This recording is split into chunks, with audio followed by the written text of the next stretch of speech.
আরে উট পাখিটা তো দেখা যায় বাসায় নেই, আমি এই ফাঁকে ওর ডিমটা নিয়ে পালিয়ে যাই। কি ওই বিড়াল আমার ডিম নিয়ে পালাচ্ছে? ওই বিড়াল দাঁড়া, আমার ডিমটাকে দিয়ে যা। হ্যাঁ হ্যাঁ, এবার আমি উট পাখির ডিমটাকে ফ্রাই করে খেয়ে ফেলবো। আরে কি, ডিম থেকে তো উট পাখির বাচ্চা বের হয়ে আসলো। ওরে বদমাইশ বিড়াল, তুই আমার ডিমটাকে ভেঙে ফেললি কেন রে? দাঁড়া, আজকে আমি তোকে শেষ করে দেবো। কি উট পাখি তো দেখা যায় আমার দিকে আসছে, আমি ওর বাচ্চাটাকে নিয়ে জলদি এখান থেকে পালাই। ওরে বিড়ালের বাচ্চা, আজকে দেখ আমি তোর কি অবস্থা করি। তোকে মেরে একদম তোর হাড্ডি গুড্ডি ভেঙে দেবো। দাঁড়া বদমাইশ, তোর শরীরে সবগুলো লুম আগে তুলে নেই, এইবার বিড়ালের লুমগুলো দিয়ে আমি আর আমার সন্তানের জন্য দুটা জামা তৈরি করি। আরে বাহ, বিড়ালের লুমে জামা পরে তো আমাদের শরীরে সেই আরাম লাগছে। ওই উট পাখি আমার শরীরের লুমগুলো তুলে নিয়েছে, আমি ওকে ছাড়বো না। আরে ভাই শজারুর বাচ্চা, রাস্তার মধ্যে দাঁড়িয়ে আছিস কেন রে? সামনে থেকে সর। ইঁদুরের গুহায় এই বুমটা রেখে দিয়েছি, এখন সবগুলো ইঁদুর ব্লাস্ট হয়ে যাবে। হা হা, সবগুলো ইঁদুরকে নিয়ে এবার আমি ফ্রাই করে খাবো।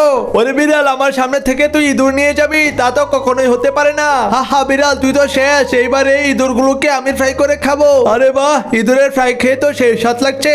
আরে ওই সাদা প্রাণীটা আমাকে মেরে দিয়েছিল। হ্যালো বাঘ মামা, সাদা প্রাণীটা আমাকে মেরে আমার সবগুলো ইঁদুর কেড়ে নিয়েছে, তুমি তাড়াতাড়ি এসে ওকে শেষ করে দাও। ভাগিনা, তুই কোনো ভয় পাস না, আমি এখনই আসছি, ওকে একদম শেষ করে দেবো।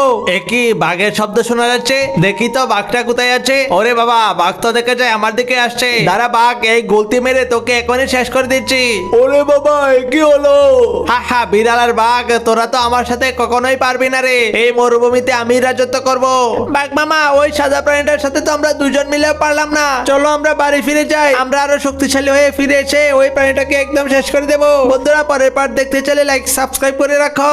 মিষ্টি আলুর গাছে বেশি করে পানি দেই, তাহলে এই গাছে বড় বড় আলু হবে। হ্যাঁ হ্যাঁ মন্টু, তোমার গাছে সব আলু তো আমি খেয়ে ফেলবো। এইবার আলু আর বাদাম গাছের মধ্যেও আমি পানি দিয়ে দেই, তাহলে এই ফলনগুলো ভালো হবে। দাও মন্টু, বেশি করে পানি দাও। আর এদিকে আমি তোমার বাগানের সবগুলো ফল খেয়ে ফেলছি। এই যে মন্টু, তুমি তো বলেছিলে তোমার বাগানের সব ফলমূল আমার কাছে বিক্রি করে দেবে, এই যে নাও টাকা, এখন থেকে সব ফলমূল আমার। আচ্ছা দাদু, ঠিক আছে, আপনার যখন মন চায় তখন বাগান থেকে ফল নিয়ে চলে যাবেন। গাছগুলো উঠিয়ে দেখি তো গাছের মধ্যে কেমন ফলন ধরলো। আরে মন্টু, তোমার এই গাছগুলোর মধ্যে তো কোনো ফলই নেই, তুমি আমার সাথে প্রতারণা করেছো কেন? আরে দাদু, আমি কোনো প্রতারণা করিনি, এমনটা কেন হলো আমি তো বুঝতেই পারছি না। দাঁড়ান, আমি মাটি করে দেখছি আমার ফসলের জমির নিচে কি রয়েছে।